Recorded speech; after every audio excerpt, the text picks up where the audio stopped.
વિદ્યાર્થી મિત્રો, સંસ્કૃત ભાષા સંસ્કારોની જનની છે. સંસ્કૃત સાહિત્યમાં રહેલા ઉત્તમ વિચારો જીવનમાં પથદર્શક બની રહે છે. નાના નાના વાક્યો પણ રત્નતુલ્ય મૂલ્યવાન છે.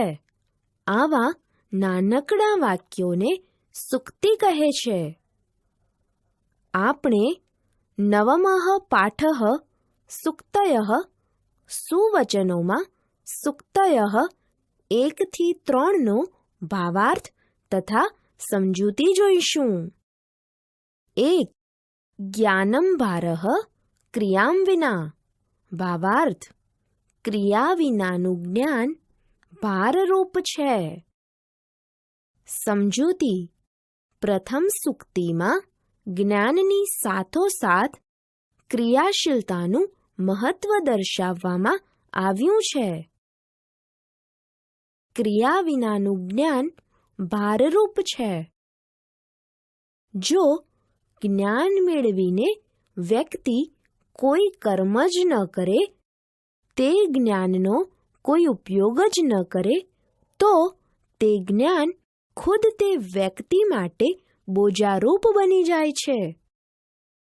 પોતાના જ્ઞાનનો ઉપયોગ સામાન્ય વ્યવહારમાં ન કરી શકનારા લોકો માટે આપણે ત્યાં એક કહેવત છે: ભણ્યા પણ ગણ્યા નહીં. પોતે મેળવેલા જ્ઞાનને આચરણમાં ન મૂકનાર માણસ સમાજમાં આદરને પાત્ર બનતો નથી. તેના કર્મ તેના જ્ઞાનને અનુસરતા હોય તો તેનું જ્ઞાન શોભી ઉઠે છે. આમ પોતે મેળવેલા જ્ઞાનનો સદુપયોગ કરનાર વ્યક્તિ જ સમાજમાં શોભી ઉઠે છે. તે જ ખરો જ્ઞાની છે. 2. જનની જન્મભૂમિશ્ચ સ્વર્ગાદપી ગરીયસી. ભાવાર્થ: માતા અને માતૃભૂમિ સ્વર્ગ કરતાં પણ વધારે મહાન હોય છે. સમજૂતી: બીજી સૂક્તિમાં માતા અને માતૃભૂમિનો મહિમા ગાવામાં આવ્યો છે. આ સૂક્તિ રામાયણમાંથી લેવામાં આવેલી છે. લંકા વિજય પછી રામ લક્ષ્મણને ઉદ્દેશીને કહે છે: હે લક્ષ્મણ, આ સોનાની લંકા મને ગમતી નથી. માતા અને માતૃભૂમિ તો સ્વર્ગ કરતાં પણ વધારે મહાન છે. આપણને જન્મ આપનારી માતા અને જે ધરતી પર આપણો જન્મ અને ઉછેર થયો હોય તથા જ્યાં આપણું જીવન ઘડતર થયું હોય તે ધરતી, તે જન્મભૂમિ પણ આપણી માતા જ છે. તે જન્મભૂમિની રક્ષા કરવી એ આપણી પવિત્ર ફરજ છે. કેટલાક દેશભક્તોએ જન્મભૂમિની રક્ષા માટે પોતાના પ્રાણોની આહુતિ પણ આપી છે. અંગ્રેજોના શાસનમાંથી દેશને આઝાદ કરાવવા માટે લોકમાન્ય ટિળક, ગાંધીજી, નહેરુ, સરદાર પટેલ જેવા દેશભક્તોએ અનેક કષ્ટો ભોગવ્યા હતા. આમ પ્રત્યેક વ્યક્તિ માટે માતા અને માતૃભૂમિ સ્વર્ગ કરતાં પણ વધારે મહાન હોય છે. 3. આપદી મિત્ર પરીક્ષા. ભાવાર્થ: મુશ્કેલીમાં મિત્રની પરીક્ષા થાય છે. સમજૂતી: ત્રીજી સૂક્તિમાં સાચા મિત્રની પરીક્ષા ક્યારે થાય છે તે સમજાવવામાં આવ્યું છે. વ્યક્તિની પરીક્ષા સમય અને સંજોગો પ્રમાણે થતી જ હોય છે. શૂરવીરની પરીક્ષા રણ મેદાનમાં થાય છે. દાન આપનાર દાતાની પરીક્ષા દુષ્કાળમાં થાય છે. તેમજ મુશ્કેલીના સમયે સાચા મિત્રની પરીક્ષા થાય છે. સાચો મિત્ર સુખમાં, દુઃખમાં અને ગમે તેવી આફતમાં પોતાના મિત્રને છોડતો નથી. સદા તેને સાથ સહકાર આપે છે. આગળના તાસ પર જાઓ. આપણે નવમઃ પાઠઃ સુક્તયઃ સુવચનોમાં સુક્તયઃ 4 થી 7નો ભાવાર્થ તથા સમજૂતી જોઈશું. 4.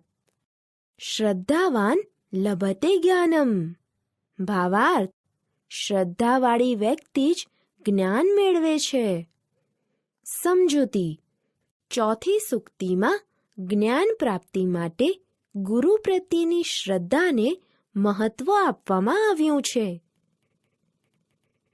શ્રીમદ્ ભગવદ્ ગીતામાં કહ્યું છે કે સંશયાત્મા વિનશ્યતિ, એટલે કે શંકાશીલ વ્યક્તિનો વિનાશ થાય છે. જે વ્યક્તિમાં શ્રદ્ધા કે આત્મવિશ્વાસ હોય છે તે વ્યક્તિ જ પોતાના ગુરુ પાસેથી જ્ઞાન મેળવી શકે છે. શ્રદ્ધા મનુષ્યને આંતરિક શક્તિ આપે છે. શ્રદ્ધા દ્વારા વ્યક્તિ કઠિન જ્ઞાન પણ સરળતાથી પ્રાપ્ત કરી શકે છે. શ્રદ્ધાવાન વ્યક્તિ જ જ્ઞાન મેળવે છે.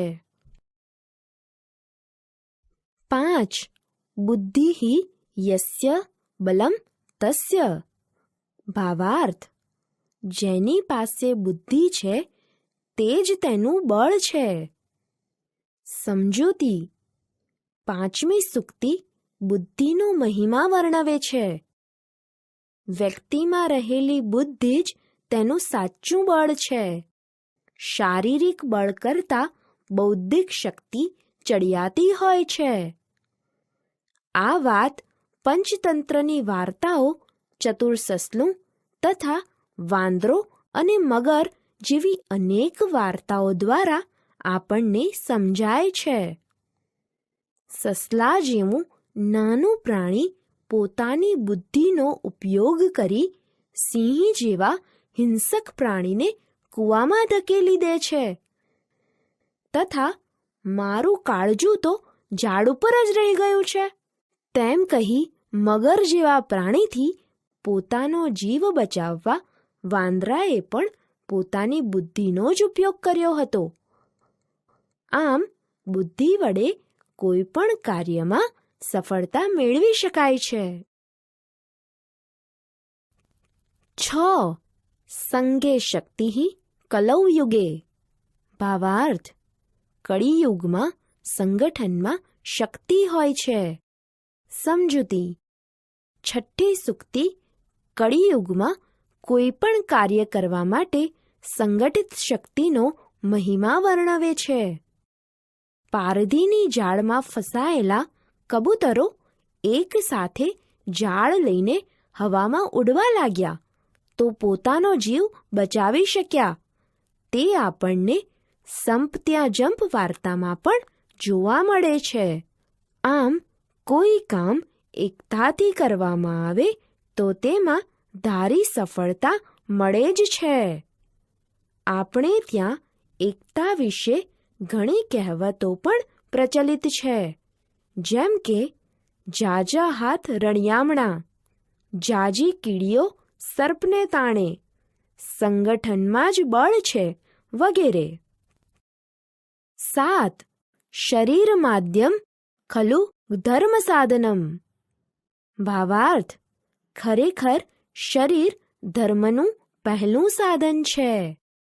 સમજૂતી: 7મી સૂક્તિમાં ધર્મની સાધના માટે શરીરને મહત્વનું ગણ્યું છે. અહીં ધર્મની પ્રાપ્તિ માટે શરીર સ્વાસ્થ્યનું મહિમાગાન કરેલું છે અને એમાં શરીરને આત્માનું મંદિર કહ્યું છે. શરીર જ પરમાત્માને પ્રાપ્ત કરવાનું પ્રમુખ સાધન છે. આ દુનિયામાં મનુષ્યને તેના માતા પિતા, ગુરુજનો, દેશબાંધવો વગેરે પ્રત્યેની અનેક ફરજો બજાવવાની હોય છે. આ ફરજો જ ધર્મ છે. આ ધર્મનું પાલન શરીર વડે જ થઈ શકે છે. આથી જ મનુષ્યએ પોતાના શરીરને સ્વસ્થ અને સશક્ત રાખવું જોઈએ. આગળના તાસ પર જાઓ.